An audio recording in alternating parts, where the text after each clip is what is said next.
High school dropouts have 3 times the unemployment rate of college graduates. Young male high school dropouts are 47 times more likely than college graduates to be incarcerated. Inequality between students of different backgrounds costs our nation hundreds of billions of dollars each year. It puts true racial equity and the diversity of our college campuses, our workplaces, the ranks of our political and economic leadership out of reach.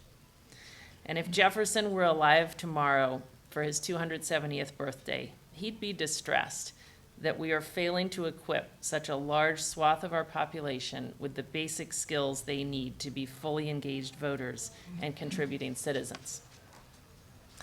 Despite these persistent inequities, I am actually more optimistic about our prospects as a country than I've ever been. When I began this journey 24 years ago, the prevailing wisdom was that there was no way to break the link between socioeconomic circumstances and outcomes. We thought we'd need to solve poverty to do that, and we didn't know how to solve poverty, so truly we were at a standstill in terms of our public discussion around this. There would always be, of course, a few disadvantaged kids who managed to beat the odds, but few thought that we could meaningfully change the outlook for most low-income students. Today, though, we know better. We know that demographics need not be destiny.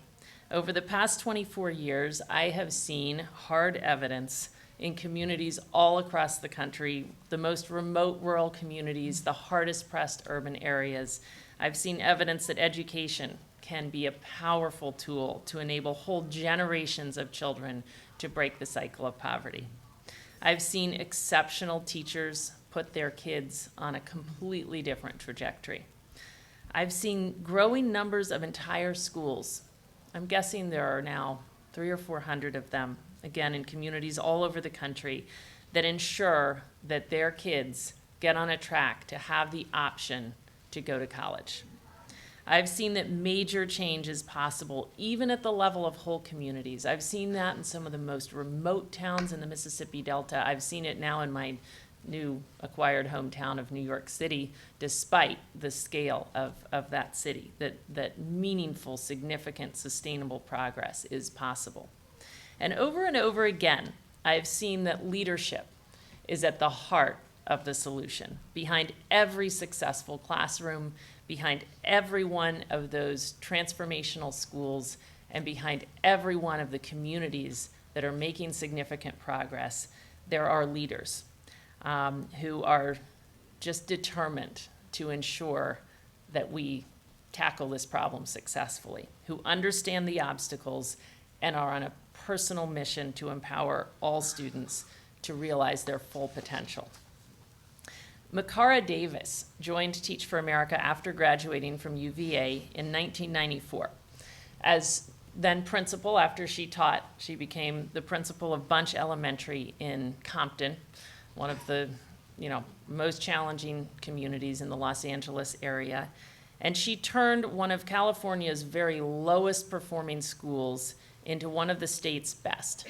She says that her success was guided by a simple philosophy: love your kids first and foremost.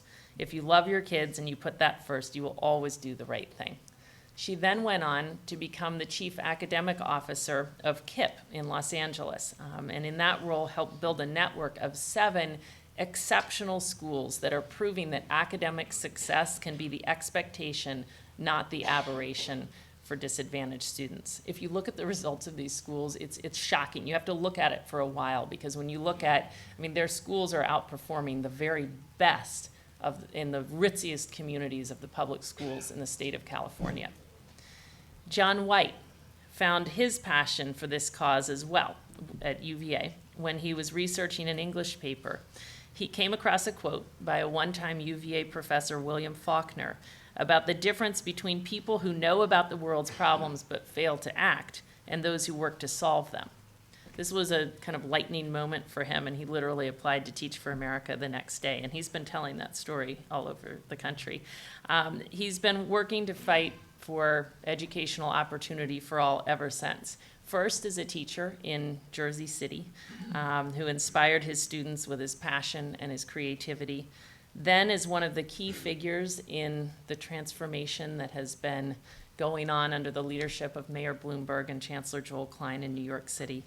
Then as superintendent of New Orleans' school system, he contributed to the remarkable turnaround of the schools in the wake of Hurricane Katrina. The percentage of students meeting state standards in New Orleans has more than doubled in the past 4 years. The graduation rate has skyrocketed. And today, John is responsible for providing all of Louisiana's students with an excellent education as the state superintendent of schools in one of the fastest improving states in the country. Most recently, by the way, John was instrumental in bringing Teach for America to Virginia, an initiative that received unanimous support in the Virginia legislature. So starting next fall, not this coming fall, in 2014, we expect to place about 50 new corps members in Central Virginia. Makara and John are just two of tens of thousands of dedicated leaders who are at the forefront of a now fully fledged movement to ensure educational equity and excellence. Thomas Jefferson once said that a little rebellion now and then is a good thing. I couldn't agree more. And in the course of my research, I discovered that students in Virginia, and at UVA in particular, have a long and proud history of demonstrating for what they believe in. In 1951, black students in Farmville, Virginia went on strike to protest the overcrowded, leaky, badly heated school buildings that were permitted under the separate but equal laws. The walkout that they orchestrated ultimately became one of the 5 cases that the Supreme Court considered in the Brown versus Board of Education decision. It was the only one initiated by students. In 1961, UVA students boycotted the University Theater for its segregationist policies. In 1963, students brought Dr. Martin Luther King to campus where he spoke about the importance of educational opportunity to the aims of the civil rights movement. And when he was assassinated a few years later, the same rotunda where students in 1861 raised a Confederate flag to affirm their support for secession flew at half-mast to honor Dr. King. For more than 170 years, Cavaliers have made their voices heard, whether it be in protest of apartheid in South Africa or sexual violence on campus. Now more than ever, we need that spirit of protest. We need young leaders who are indignant about the injustices around them and who, like Jefferson, feel a responsibility to use their talents for causes greater than themselves. Every new generation has fought to expand opportunity to more Americans and to narrow the gap between our rhetoric and our reality.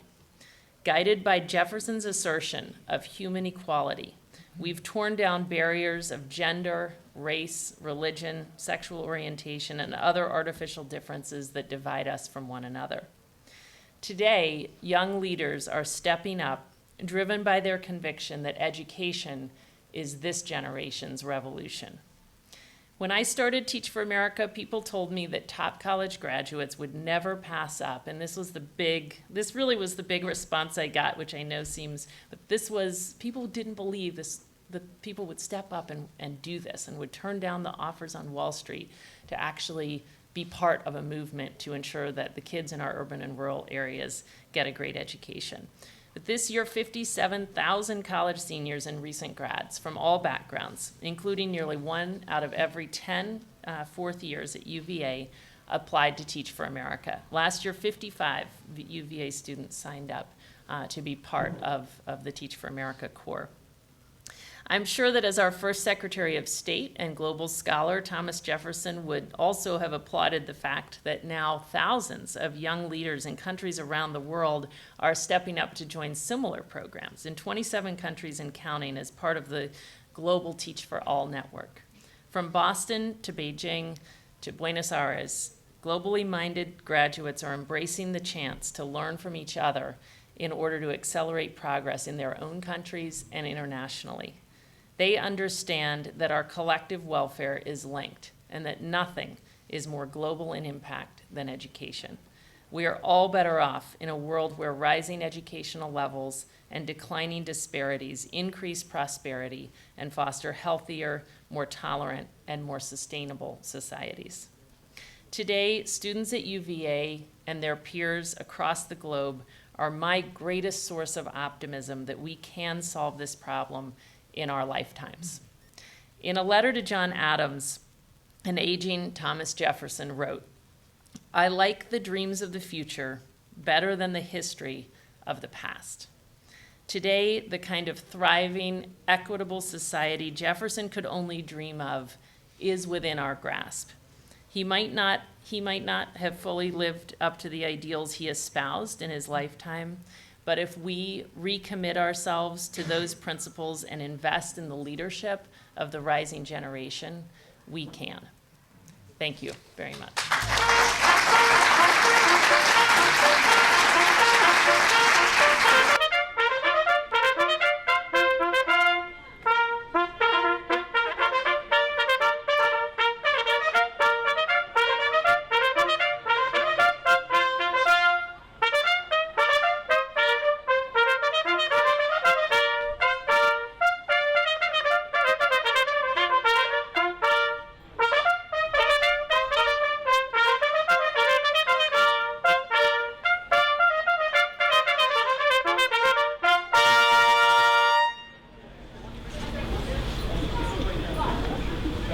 Sticks. Oh.